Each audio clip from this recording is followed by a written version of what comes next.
While Sea of Thieves has received multiple updates over the past 6 years, there is undoubtedly one company that has gotten the short end of the stick.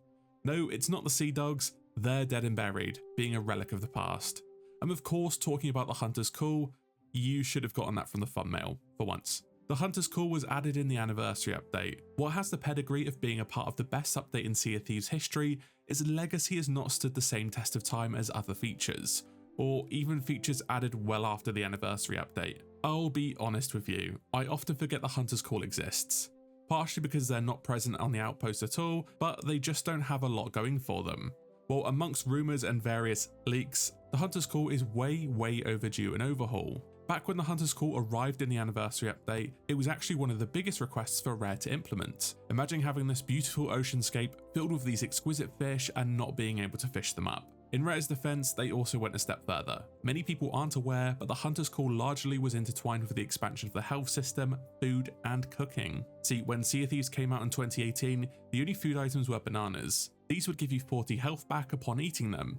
It was a different time where the game relied less on RNG mechanics to give you the upper hand, but this was also very basic. The coconuts, pomegranates, mangoes, and pineapples were added to bring depth to this. So what did this have to do with the Hunter's Call? The Hunter's Call allowed you to sell fish to them, but gave you a bonus if you cooked the fish first. Added a little bit of depth that wasn't really requested. Meat was also implemented from the various animals in the Sea of Thieves. Yes, before anniversary, the pigs, snakes, and chickens would just fade into nothing once killed. Throw the cooking in and you can now get food that either makes you vomit or brings back 50% of your health and gives you overheal. This is really quite expansive when you realise none of this stuff would likely exist if it wasn't for the Hunter's Call. But then you realise, outside of commendations, the meat is almost always best to be used in combat encounters. As a strange paradox, the meat wouldn't exist without the Hunter's Call, but the meat is best not sold to them. It doesn't help that cooked meat gives shitty rep and gold for selling it. In essence then, the only substantial way you can progress the Hunter's Call is by selling loads of fish.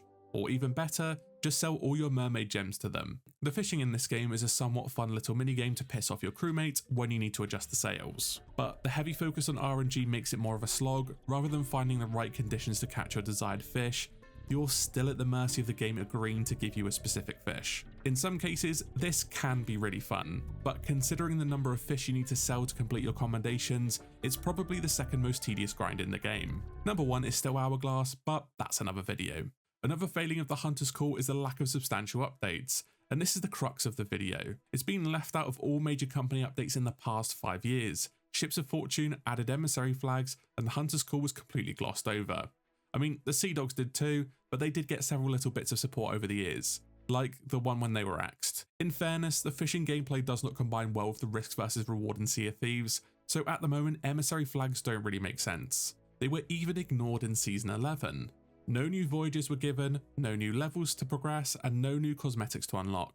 In fact, even in previous updates, like Season 9, Rare just said, fuck it, and let the Sovereigns take your fish and meat. You do get a 50% bonus if you want to sail all the way to a sea post, but that certainly wasn't worth it. Hell, the craziest thing Rare did was naming Port Merrick after Merrick, killing him and turning it into the best looking but least functional outpost. There's literally no point to it. And the Reapers got a big fuck off Man of War instead. The Hunter's Call has also been mired with underwhelming awards. Well, the Killer Whale set is one of the coolest in the game, so with all that being said, you have a trading company with the least engaging gameplay loop, the longest grind and poor rewards with no updates in the last 5 years. It's easy to see how it becomes the worst trading company. However, this does give the Hunter's Call the biggest potential for a revolutionary update. My day-to-day job involves a lot of dealings with internet pirates. No, not the ones throwing firebombs at my ship after missing their 55th boarding attempt, the pirates that want to nick your online data. That's why Surfshark has sponsored this video. No, not this one. This Surfshark. Surfshark offers a range of security and privacy solutions to keep your data yours. They allow you to travel the world with features like VPNs, blocking ads, and guarding against malware. I really enjoy using the VPN feature to connect to a USA server in Sea of Thieves, so I can get away from the horrendous EU sweat in Hourglass. Seriously, it's like night and day. Sometimes I don't even use it for gaming, but unwinding after making a video. A bunch of online content is region locked, be it apps like HBO Max or even certain YouTube videos. Surfshark VPN has helped me break down those barriers for really important things like watching Game of Thrones for the 7th time. This is all available for unlimited devices in your household under one subscription. and you can now get an extra 4 months for free if you use my link in the description and my exclusive coupon as Shiny Ray. And if you're not completely satisfied, Surfshark offers a 30-day money-back guarantee. Don't hesitate and secure your privacy today.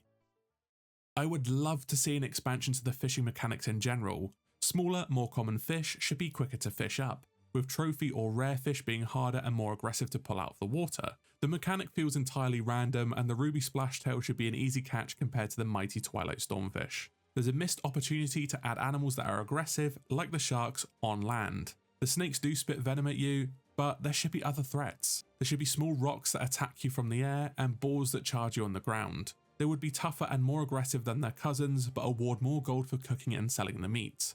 The Sea of Thieves could do with more wildlife in general, since the enemies on land are always former humans. The Hunter's Call could hand out contracts asking you to collect X amount of new and old meat, with a huge golden rep bonus awarded for selling it to them. You would have to put it in a crate and sell it, making this a bit riskier. I believe I mentioned this in a previous video from ages ago. I'd love to see an expansion on the cooking system, with spices, herbs and seasonings to add additional passive buffs.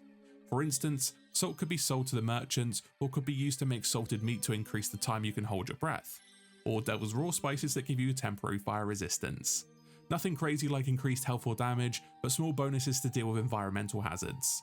The game has increased the viability of tools found in the world, so this will be a slight buff instead of revolutionizing the meta. The biggest and most requested change is regarding new AI threats out to sea. I am shocked that we haven't seen any new sea monsters to fight. Be it sea serpents, giant swordfish, giant crabs, they have all been subject of many requests. On the other hand, I think we have the most obvious one on the table, the Kraken. The Kraken, despite its fearsome reputation in the marketing and build up to launch, has not seen much action. Yeah, it saw some changes in the Shrouded Spoils update, and we fight one in a pirate's life, but does that really count? The Kraken, or even the Ghost of Old Mother, should be a world event, one that actually drops loot and one that has phases. Or should I say drop decent loot. Instead of the normal Kraken attack with the tentacles and ink, the tentacles should be much more spread out and aggressive, with each tentacle requiring to be defeated to move on to the next phase.